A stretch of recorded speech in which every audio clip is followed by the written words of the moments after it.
মানুষের প্রাণের মেলা অমর একুশে বইমেলা 2025-এ 15তম দিনে আমরা চলে এসেছি বইমেলার প্রাঙ্গণে। আজকে কথা বলবো, আমাদের সাথে উপস্থিত আছেন একজন লেখক কবি শফিক রিয়ান।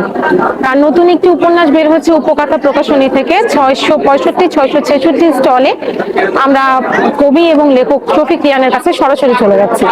কেমন আছেন? আলহামদুলিল্লাহ ভালো আছি, আপনি কেমন আছেন? আলহামদুলিল্লাহ ভালো আছি। এবারে বইমেলায় সারা কেমন পাচ্ছেন আপনার বই নিয়ে?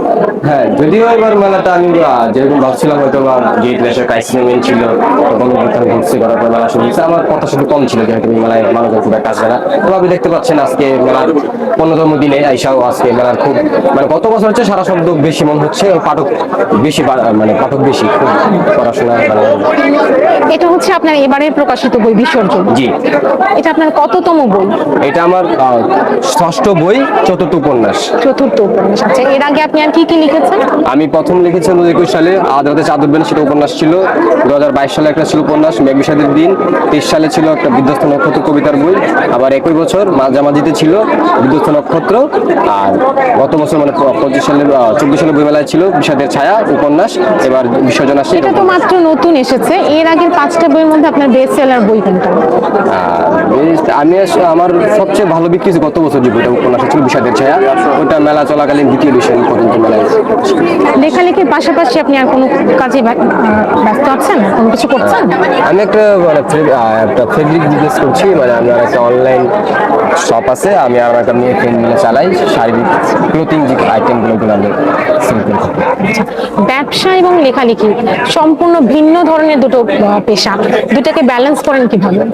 আমি যে সাবজেক্টে পড়াশোনা করেছি সেটা আমার সাহিত্যের থেকে অনেক যোজন দূরত্ব। আসলে আপনার যদি ইচ্ছা শক্তি বা আপনার যদি ইচ্ছা থাকে আপনি কি করবেন, সেটা আসলে আপনি ডিফারেন্ট হয় না। আমি যখন লিখতে বসে শুধু লেখক, আবার আমি যখন ব্যবসা করতে যাই, আমি বিজনেসের কাছে যখন থাকি, তো সেটা আমার বিজনেস। আমি এইভাবে আসলে এটা ব্যালেন্স করে চলি। প্রথম কখন ফিল করলেন নিজেই যে আমি লিখতে পারি, আমার মধ্যে লেখালেখির ব্যাপারটা আছে? মানে কোন বয়সে এসে আপনি এটা জানলেন? এটা আসলে আমি এখন আজকে এসে উপলব্ধি করতেছি যে এটা আমি মনে হয় স্কুল প্রাইমারি সেকশনে থেকে জানতাম। আমি যখন আসলে তখন বুঝতাম না, একটা মেয়েকে ধরেন আমি ক্লাস 4-এ পড়ি, দুষ্টামি করে 2 লাইন 3 লাইন করে লিখতাম। আচ্ছা, আসলে প্রাইমারি সেকশন থেকে লিখতে পারি, বা তখন থেকে আমার বই পড়ার প্রতি আগ্রহ ছিল। তো আমার ফিলটা হয় আসলে যখন কলেজে পড়ি। আমি তখনকার শর্ট ফিল্মের একটা জোয়ার ছিল, বাংলাদেশে সবাই শর্ট ফিল্ম অ্যাক্ট করতো।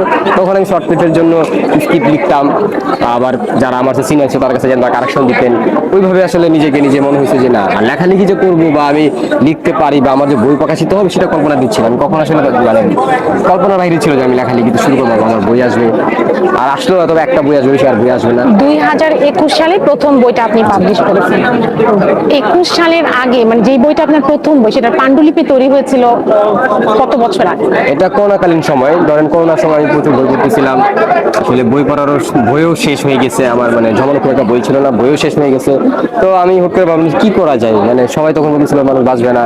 আমার কাছে মনে হইতো না এত সহজে দুনিয়াতে চলে যাবো, মনে হয় না। আল্লাহ পাকের ব্যাপারে সেটা। তারপর মনে হইতো যে না, পৃথিবীতে কিছু দেখার এখন অনেক কিছু আছে। তখন আমি আসলে 1 বছর বাসায় পড়েছিলাম, 6-7 মাস। ওই লিখতে শুরু করলাম, ছোট করে একটা উপন্যাস লিখলাম। তো আমার ভয় ছিল এটা কি প্রকাশ করবে বা কে পড়বে। তো আমি আবার সিনিয়র যে স্যার বা আমার অনেকজনকে পড়াইলাম, বললো যে এটা কি আমি প্রকাশ করতে পারবো কিনা বা করা যায় কিনা। তারা পরে মুগ্ধ হলেন, বললেন মানুষ চেষ্টা করে। 2 বছর আসলে হুটহাট করে মেলায় আসা, বই করা, এইভাবে আসলে শুরু হয়। প্রথম বইটা বের করেছিলেন কোন প্রকাশনী থেকে? প্রথম এটা প্রকাশ করেছিলাম গাছপুর নামে একটা প্রকাশনী, ওইখান থেকে। তারপর এই যে 4-5 বছর ধরে আপনি বই লিখছেন, ব্যবসা পরিচালনা করছেন, দুইটার মধ্যে কখনো আপনার কাছে মনে হয়েছে যে কোন দুইটা কাজ একসাথে করতে গিয়ে একটার প্রতি আমার ইনজাস্টিস হচ্ছে? আমি আসলে এইভাবে কোনো নিজেকে ফিলই করি নাই, আমার যখন অনুভব করি নাই। আমার যখন মনে হয়েছে আমি যে কাজটা, যখন আমি কিছু আগে বলছি আপনাকে, যখন যে কাজটা করতেছি আমি ওই কাজটা যদি মনোযোগ দিয়ে করি, তো আসলে আমি কখনো আপনার জীবন ভোটটাকে আমরা যেরকম ম্যাথমেটিক্সের মধ্যে বলি যে এইভাবে আসলে জীবনটা এভাবে হয় না। জীবন আসলে আপনি নিজের মতো করে চলে, তার একটা আলাদা একটা গতিপথ আছে। আপনি ম্যাথমেটিক্সের মতো সাইন যেটা কষ্ট, এটা এইভাবে কিন্তু আপনি চাইলেও সেটা বুঝতে পারবেন না।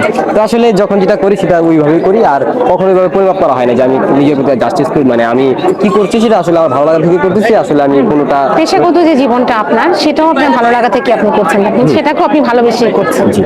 দুটার মধ্যে কোনটাকে বেশি ভালোবাসেন? হ্যাঁ, আসলে একটা আমাকে আর্থিক শান্তি দিবে, একটা আমার ফাইন্যান্সিয়াল ফাইন্যান্সিয়াল শক্তি দিবে।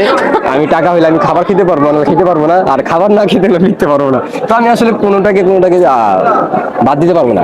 তবে আমার কাছে যদি মানে সাহিত্যের অনেক আগে, কারণ আমি খাবার একবেলা না খেলে থাকতে পারবো, দুই বেলা না খেলে থাকতে পারবো। তবে আমার মনে হয় না আমি লেখালেখি বা বই না পড়ে বা আমি নিজের মতো বাঁচতে পারবো না, বাঁচতে পারলে আসলে ফেক ভাবে বাঁচতে পারি না। আজকাল সোশ্যাল মিডিয়ায় অনেকগুলো লেখালেখির প্ল্যাটফর্ম আছে, সেই প্ল্যাটফর্মগুলো তো কি আপনি লেখালেখিতে যুক্ত আছেন? আমি বই প্রকাশ করার আগে ওইখানে খুব সিরিয়াস লেখালেখি করতাম। এখন যদি লেখালেখি হয়ে গেছে, আসলে আমরা পত্রিকায় লিখতাম কেন, যে আমাদের আসলে আমাকে দেখার জন্য, আমি যে পারি বা লিখার যে জায়গাটা সেটার জন্য। যেহেতু আমি এখন লিখতেছি কন্টিনিউ, ওইখানে কম লেখা হয়। আর যেহেতু বাংলাদেশের অনলাইন প্ল্যাটফর্ম বা অনেকগুলো সংবাদ মাধ্যম ওইভাবে টাকা দেয় না, যার কারণে আসলে কষ্ট করতে এখানে ইচ্ছা করে না। আর বিভিন্ন ঈদ বা নানান রকম হ্যাঁ, ঈদ যে সংখ্যা লিখা ঈদ সংখ্যা, সেগুলো তো ঈদ সংখ্যা তো লিখা হয়, ঈদ সংখ্যা তো অনলাইন লিখি, অনেক চ্যানেলে লিখি, পত্রিকায় লিখি। ঈদ সংখ্যায় আবার খুব আনন্দ কাজ, ঈদের মধ্যে একটা হলো ঈদের আনন্দ, আর ঈদ সংখ্যা ছাপার মধ্যে আমার লেখার আনন্দ। বই প্রকাশের আগে কখনো কোনো ঈদ সংখ্যায় লেখা হয়েছে? তখন তো লেখা পার হলো মেল করে সিন করে ছাপাইতে হবে। মানে বই প্রকাশের আগে ওইভাবে আপনার কখনো কোনো পত্রিকায় কোনো কিছুই ছাপানো? না, অনলাইনে কিছু পত্রিকা লিখতাম, বাট ঈদ সংখ্যায় হতো না, কারণ তখন তো আমি কারো লেখা একটা মেইল করছি, সে হয়তো এটা পড়ে দেখছে, দেখার পরে নাম দেখে না ওর নামের একটা ভবিষ্যতে লেখালেখি নিয়ে আপনার কতদূর যাওয়ার ইচ্ছা আছে? মানে বই উপন্যাস, নাকি নাটক সিনেমাও লিখবেন, স্ক্রিপ্ট রাইটার হবেন, সেরকম কোনো স্বপ্ন দেখেন? না, স্বপ্ন তো অনেকগুলো দেখি। তবে আমার সেকেন্ড যে স্বপ্নটা সেটা হতে পারে স্ক্রিপ্ট রাইটিং। সেটা আমার অনেক সুযোগ আছে, এখন আমি চাইলে করতে পারি, আমি একটু সময় নিচ্ছি আমার নিজে যাচাই বাছাই করার জন্য। আর একটা কথা, আপনি আমাকে বলছেন যে আপনার জীবন নিয়ে মানে বা লেখালেখির প্ল্যান, আসলে চিন্তা পরিকল্পনা এগুলা করে আসলে লেখালেখিটা হয় না। এর মধ্যে আবার আজকের পরে আমার মাথায় লেখা আসতেছে না, আমি লিখতে পারবো না, আজকের পরে আমি লিখতে পারবো না, বা আমার লেখা আমার মধ্যে আসবে না, সেটা আসলে বলা যাচ্ছে না। লেখাটা তো আপনি চাইলে আমি একটা মানে মানে মানে এটা একটা ইনার ফিলিং, ফিলিং এটা ভিতর থেকে থেকে যদি আসছে, ভিতর থেকে আসলে এটা আসবে। তো দেখি আল্লাহ পাক কতদূর নিয়ে যায়, কতদূর করতে পারি। আপনার জন্য অনেক অনেক শুভকামনা থাকলো। আশা করছি আপনার এবছরের বইটা আরো অনেক বেশি জনপ্রিয় হবে। এই যাবৎ গত বছর এটা বলেছিলেন এই পর্যন্ত বেস্ট সেলার। আমরা খুব আশাবাদী যে এই বইটা হয়তো ওনার জীবনের এই বছরের জন্য বেস্ট সেলার হয়ে যাবে, এবং প্রতি বছরই যে বইটা বের করবে সেটাই ওনার সেই বছরের জন্য বেস্ট সেলার হবে। সবাইকে ধন্যবাদ।